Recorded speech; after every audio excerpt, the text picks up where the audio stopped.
Donald Trump is getting ditched and banned and blocked by world leaders that were previously allied with the United States, who have had enough of Donald Trump's threats to destroy NATO, of Donald Trump's trade wars against the world, of Donald Trump going it alone with Netanyahu in this unlawful and catastrophic war in Iran. And world leaders are saying enough is enough. You can't use our airspace, Donald. You can't use our countries for your military to pursue this unlawful war. You don't rush into a war without our support or without consulting us and then demand we help. And then Donald Trump said, well, okay, then we are going to stop the war in Iran and we will just leave the Strait of Hormuz in the control of Iran. What you gonna do then, allies?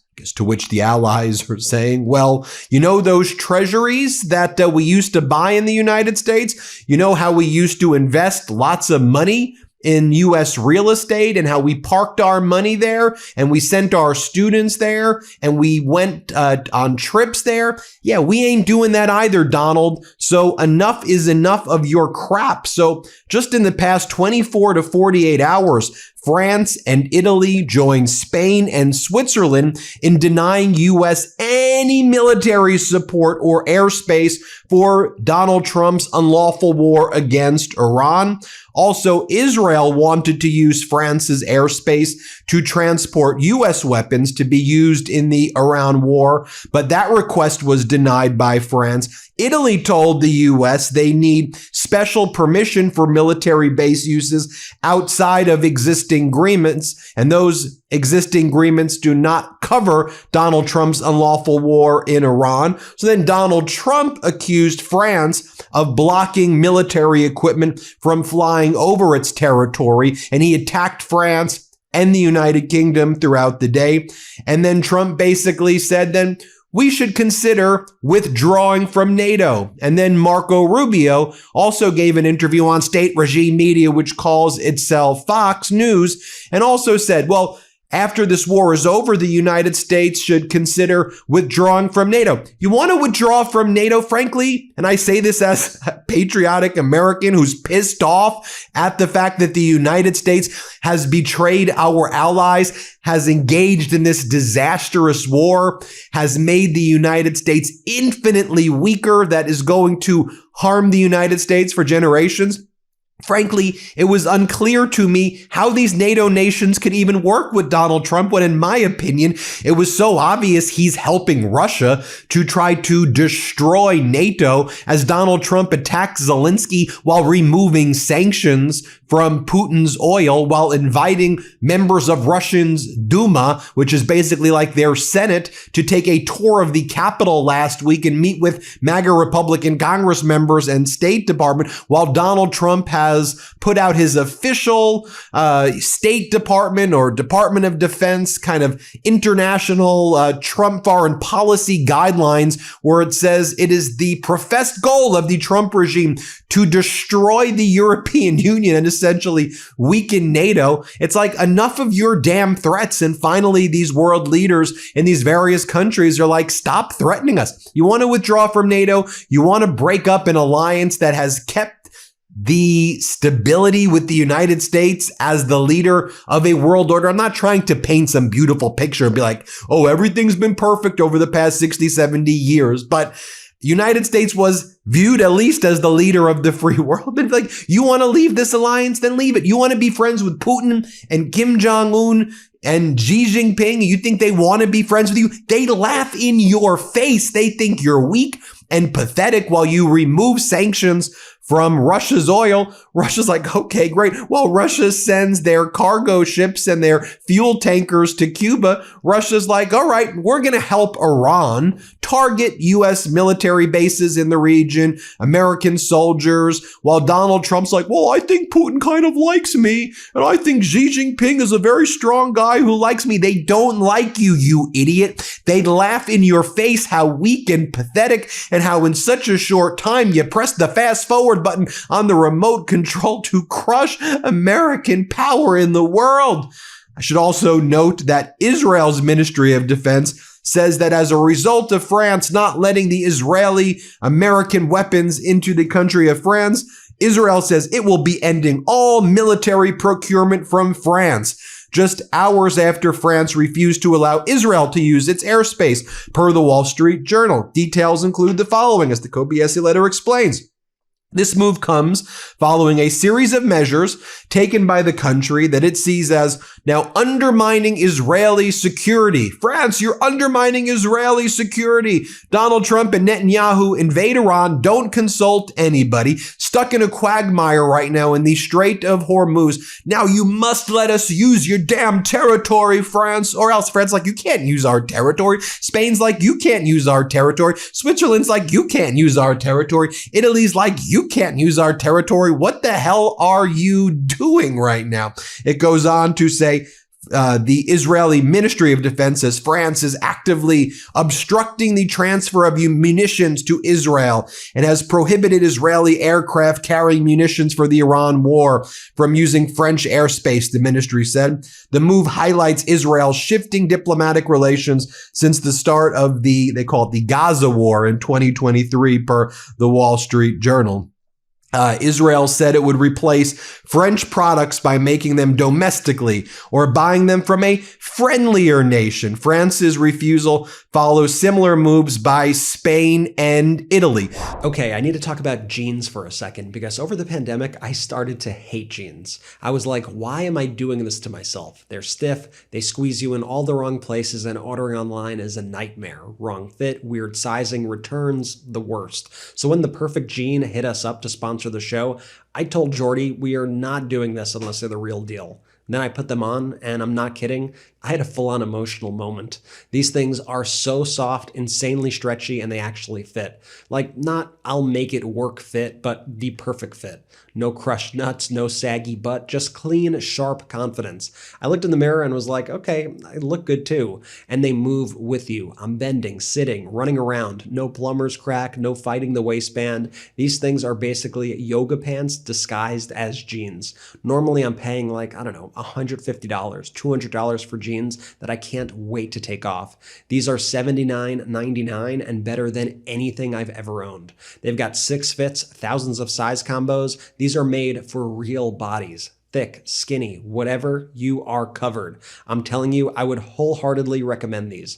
For a limited time, our listeners get 15% off their first order, plus free shipping at theperfectjean.nyc, or Google The Perfect Jean and use code MeidasTouch for 15% off. That's MEIDAS15. Seriously, upgrade your life. These things are a game changer. That's 15% off for new customers at theperfectjean.nyc with promo code MeidasTouch.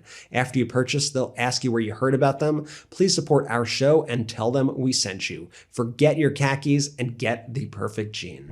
So do you see the global realignment happening in real time right now?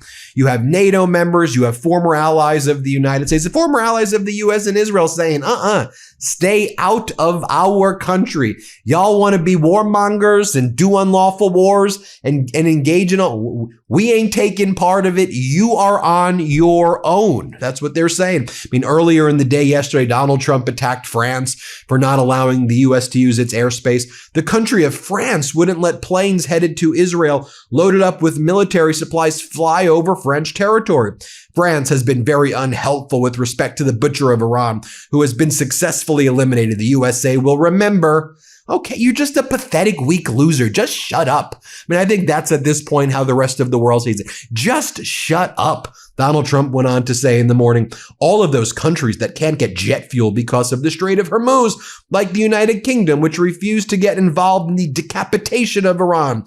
I have a suggestion for you. Number 1, buy from the US. We have plenty. And number 2, build up some delayed courage. Go to the Strait and just take it. You'll have to start learning how to fight for yourself. The USA won't be there to help you anymore, just like you weren't there for us. Iran has been essentially decimated. The hard part is done. Go get your own oil. Donald J. Trump. You realize that the Strait of Hormuz was open to the entire world without tolling fees at all before your disastrous and catastrophic war in Iran? Iran has not been decapitated. Iran has not been decimated. Yes, you have dropped big bombs, as Hegg said, you dropped big bombs all over Iran, but you haven't destroyed Iran. You've rallied people in Iran where they may have actually been supportive of you months ago. You've rallied them behind the Islamic Republic, number one. Number two, they control the Islamic Republic with an iron fist, controls the Strait of Hormuz, and they've implemented a tiered system where their ships get out, their allies are able to utilize it, they charge tolling fees for others, and now they don't let the United States and allies of the United States use the Strait of Hormuz. As far as we know, you ain't going into the Strait of Hormuz right now, so you want all the other countries to go into it and solve the problem you created, what, the way your daddy had to bail you out with your loser casinos and you still bankrupted him anyway? All these other world leaders see the writings on the wall. And then how dare you go to Poland, which is on the eastern flank of NATO? You told Poland, Trump told Poland, give us your Patriot air defense systems that you bought. We want it back, because we need it for the Middle East. I thought you had unlimited ammo, Donald. I thought you had unlimited ammo. And Poland's like, no, we're the eastern flank of NATO, you idiot. Stay away from us. We're trying to actually work with Ukraine and protect the world from the fact that Russia is helping countries like Iran and North Korea attack NATO and attack the United States and attack Ukraine. So get the hell out of here, Donald. Just meanwhile, as Donald Trump makes these posts and he says all of these things about Iran, like we're loitering over their country, we're raining down death, we will destroy your desalination facilities, we will destroy your electrical grids, death and destruction is what... That's how weak and pathetic people talk. Could we be very clear about that? You're just rallying the Iranians. I mean, from a university professor at Tehran, across Iran, people are on the streets tonight in defiance of the Epstein coalition airstrikes and missile fire on Islamic Republic Day in Iran. That's what it was yesterday. You had millions of people out across the country who were protesting the Epstein class, Trump and Netanyahu, as they would say, and everybody, associated with it. You've rallied them against you. Remember how in January there were actually pro-democracy protesters and you promised that you were going to help them and then you betrayed them and got them killed?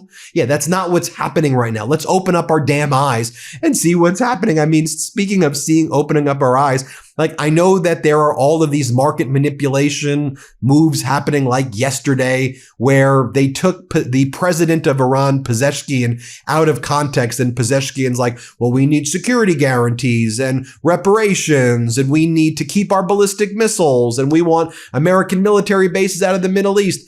If there were to be peace, we would want peace if those things happen. And like the part that was clipped was Iranian President Pezeshkian says we would like a peace deal to happen. Yeah, but you didn't say all of the other things that he said. It's like, why? I think this network is very important, that we could give you at least everything that everybody's saying, its full context, and then you can decide and judge for yourself.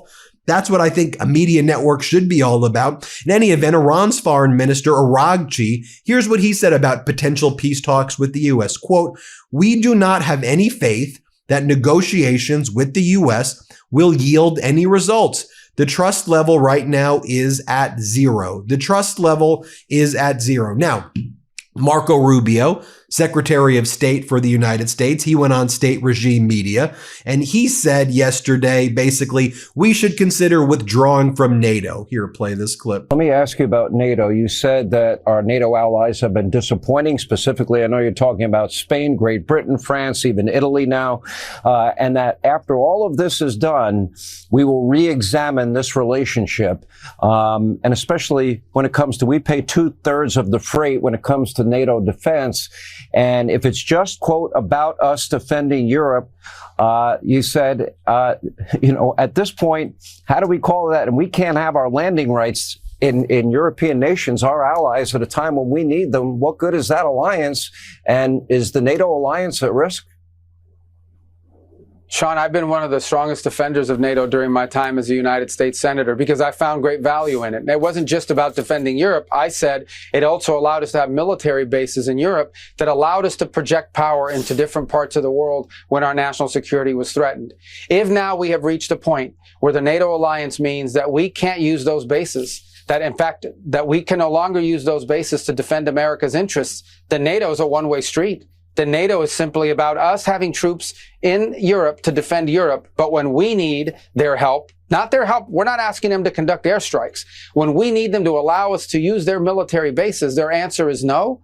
Then why are we in NATO? You have to ask that question. Why do we have billions and billions of dollars, hundreds of billions of dollars, over the years, trillions of dollars, and all these American forces stationed in the region? If we can only use, in our time of need, we're not going to be allowed to use those bases. So I think there's no doubt, unfortunately, after this conflict is concluded, we are going to have to re-examine that relationship. We're going to have to re-examine the value of NATO and that alliance for our country. Ultimately, that's a decision for the president to make, and he'll have to make it. We're going to finish the job here. As I said, we're very, very close to achieving our objectives on all of these things that I've outlined. But I do think, unfortunately, we are going to have to re-examine whether or not this alliance that has served this country well for a while is still serving that purpose, or is it now become a one-way street where America is simply in a position to defend Europe, but when we need the help of our allies, they're going to deny us basing rights and they're going to deny us overflight? I think these are very legitimate questions that we need to be asking, and this are going to have to be very carefully examined after this conflict is over. And then Marco Rubio cites like maritime law after what the Trump regime has bombed fishing boats off the coast of Venezuela and fishing boats in the Pacific, killing hundreds of people in crimes against humanity. He cites maritime law, and then he says, the Strait of Hormuz is the rest of the world's problems. It's not a problem for us. We wish you all the best, world. You deal with it. Here, play this clip. Well, the Straits of Hormuz, those are international waters, right? So anything Iran does to impede commercial traffic is illegal. For all these countries that love to talk about international law, it is a violation of international maritime law to impede the free flow of travel in international waters. Okay, so that's number one. Number two, it's illegal to bomb and hit and attack commercial shipping and sink them. I mean, that's what the Nazis did during World War II in the Atlantic. And that's what they're doing now to ships that from countries they don't like, that are flagged by countries they don't like. These are terroristic acts that they're undertaking. And so the United States gets very little energy through the Straits of Hormuz. Our allies ship out a lot of oil through there, meaning our Gulf allies, and certainly countries in Asia and Europe depend on it. We depend very little on the Straits. So this, if in fact Iran decides to set up a toll, if in fact Iran decides that they're going to illegally control the Straits of Hormuz or decide they're going to try to do that, look, I imagine that'll be the president's call whether he wants to help. But this is a problem for the world. It's countries around the world should be stepping up and dealing with that and saying that's intolerable. And that's what we've encouraged them to do. Then so after basically saying the U.S. should withdraw from NATO, the Strait of Hormuz is your problem, he then takes Putin's side of it and says there's no other governments in the world that are actually helping Iran to hurt the United States. Yeah, they may be talking, but it's not actually hurting the United States. Hello, you idiot. Did you see what happened in the Riyadh base right in Saudi Arabia, where the U.S. Century, its crown jewel, AWACS airplane, and the KC-135s were destroyed? Are you seeing that with precision Iran has been able to hit American military assets? Hey, Rubio, you moron. Can you explain why there are 13 American military bases in the Middle East right now that are fully evacuated?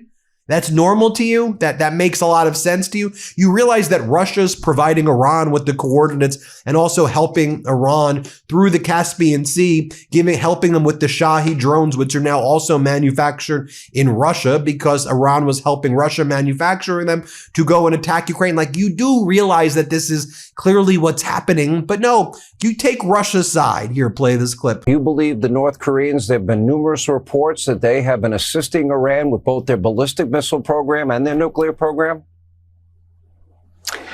Well, I can't comment on that other than to say that there's nothing any government is doing or any country in the world is doing now to help Iran that is in any way impeding our mission.